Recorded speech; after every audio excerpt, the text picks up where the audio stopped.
We all have those moments of cleaning or playing basketball, nothing serious, or jogging, or folding laundry, sweeping, especially shaving for me, where you are very aware. You are pure unborn awareness in that moment. And the trick is to continue to pay attention to that experience, feeling, realization, whatever you want to call it. And notice how the world fades away. Like the Buddha said, with a sip of tea, I end the war. He didn't mean all the wars on earth, but in a way he kind of did. He meant the war in your mind. The place where all wars reside, really. Relaxing in a nice armchair or sunbathing chair on a nice summer day by the pool, or even just relaxing in the forest on a log, or laying in the grass on a towel or mat or whatever. You're there feeling that, experiencing that. True self, Atman, pure unborn awareness, the one who knows. You're there, that's you. But the mind comes in, and you can even look at it like the brain comes in, and the thought processes and chemical processes that we have given way too much attention to start calling our names, like sirens. Sirens saying, hey, come over here, sailors and shipmen, and your boat crashes into the rocks because you were fooled. And one can even look at it from my own theories as just kind of a mistake of evolution, or a mistake of our own. We have given something that's a natural process in the body, like thought or ego, which in its natural pure state is very basic, works in terms of morality, the golden rule, communication with getting to appointments on time, simple communications with one another, basic understandings of how things work. That's like, a heroin addict is addicted to heroin, but the heroin, when used properly, can be a wonderful medicine that helps the body, just like thought or the ego. If it's actually just working at that base level, it's not even really thought or the ego, it's just the natural processes of the body. But it becomes that thought and ego the moment we become addicted to it. It becomes that drug the moment we stop using it for the medicinal purposes and start using it to cover some type of things we call trauma, or other fetters and problems that exist within the human mind, or the mind in general. It's as if if you can imagine, an ape-like species was born into this world somehow, and they just start, giving way too much adherence, adoration, whatever, respect to the wrist on your body. It's as ridiculous as that. It's like everything in our culture, imagine if it was revolved around the wrist, the left wrist of the human body. It's ridiculous. A wrist is a very helpful tool in our body, but that's what it is, a tool. If you don't give it too much credit. It's the same with the thought. At some point in time, we believed to be our thought. At some point in time in this example, we believed that the wrist was us. It was the essence of everything. And it's just not the case. It's actually the very problem, these magical, superstitious beliefs in this very abstract, limited, and ultimately illusory concepts existing in the mind, solely within the mind, and when given any further examination cannot even hold up in under any scrutiny whatsoever. When we do some self-investigation, it's just we realize they're nothing. Passing chemicals in the brain, that's it. Triggering emotions. What are emotions? Chemicals flooding our body, that's it. So just as silly as my example of paying too much attention to one part of the body like a wrist and forming cultures and sorrows and plays and sonnets around it, it's just as ridiculous. So don't give much attention to concepts of the mind. And some people might say, well, you give compassion attention, you give meditation attention, you give wisdom attention. Yeah, but this is the practice. Those things are a byproduct of what I would call pure unborn awareness and emptiness, non-grasping.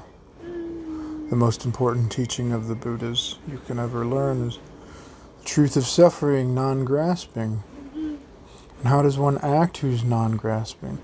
They tend to let things go. They tend to not get too upset over things. Well, a cool mind, nibbana, is both not really spectacular and the most miraculous, spectacular thing ever. It's, and people will say, so you're saying a goal is the calm mind? Not just a calm mind in a sense, yes, but also the wisdom to see that what causes a calm mind and what causes a mind filled with suffering are the negative attachments, and the practice is to wean ourselves off of the mind, or the lower mind rather. Weaning ourselves slowly but surely off of the dependence and addiction on these toxic thoughts that cause many triggers in us emotionally. It's quite simple, really. It's paying attention to observing the mind and contemplating on the Buddha's Four Noble Truths, the truth of suffering. It's not just pretty words. Just don't believe me, examine for yourself. Don't believe anybody, try it for yourself. Look at these moments of clarity where there's this clear, brilliant light of peace and emptiness.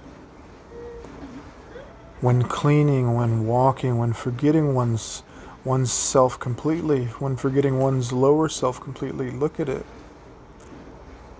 It's yours for the taking at any moment. And naturally thoughts will come and we'll get attached, but if our practice is strong, we won't get too attached. We'll just see them for what they are and say, okay. Hello, lust, anger, greed, doubt. See you later. Hi, bye. It's a natural process. Just like sometimes we notice the wrist, and sometimes we see its function. That's okay. Just don't make it your whole culture. Don't make it your whole association, your whole character, your whole everything, your whole world. Don't believe it to be a king when it's just a function, a very small function.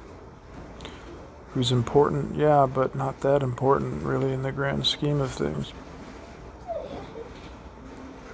What's most important is, in my opinion, and I think if you test it out for yourself, you'd see what's most important is not suffering, not being discontent all the time.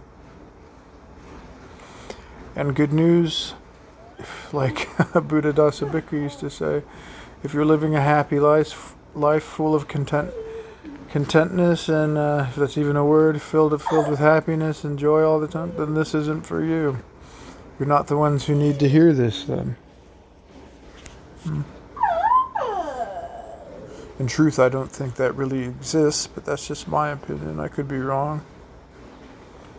I think there's always room to free ourselves, unless you're a fully enlightened being, filled with wisdom already. You know? In my opinion, there's no ceiling on how deep these practices can go.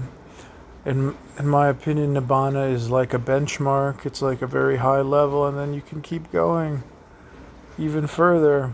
Whether that's right or wrong, I don't really care, but it's pleasant to think about. I'm not too attached to any of these ideas or notions anyways. I'm attached to one thing and one thing only, non-grasping, because it's been proven, not from the Buddha, but from myself, that it does bring peace. Great peace, as a matter of fact. So do I get angry? Will I get angry? Will I make mistakes in the future? Yeah. Yeah, definitely. But I know that it's a natural process of the body, and my non-grasping of it reduces it greatly. And when it does appear, it comes and goes. And I'm okay if that's not enlightenment, that's fine with me. If it's enlightenment, that's fine with me too. I don't care. You can call it by any name you wish. But I just kind of refer to it as non-grasping. Person who's let go. That old famous saying, I forget who said, D.T. Suzuki or somebody. You let go a little bit, you have a little peace. You let go a lot, you have a lot of peace. Let go completely, you have complete peace. And my advice to you again would be, when sweeping, sweep. Notice that peaceful emptiness, that clarity of non-thinking, non-grasping. And see that as your true self, your home, and you can go there in all activities whenever you wish. Yeah. But the mind will trick you and say, no, that's not important. That's not who you are. This is who you are. You're a football player. You're a musician. You're an accountant. You're a lawyer. You're a scientist. You're this or that and the other.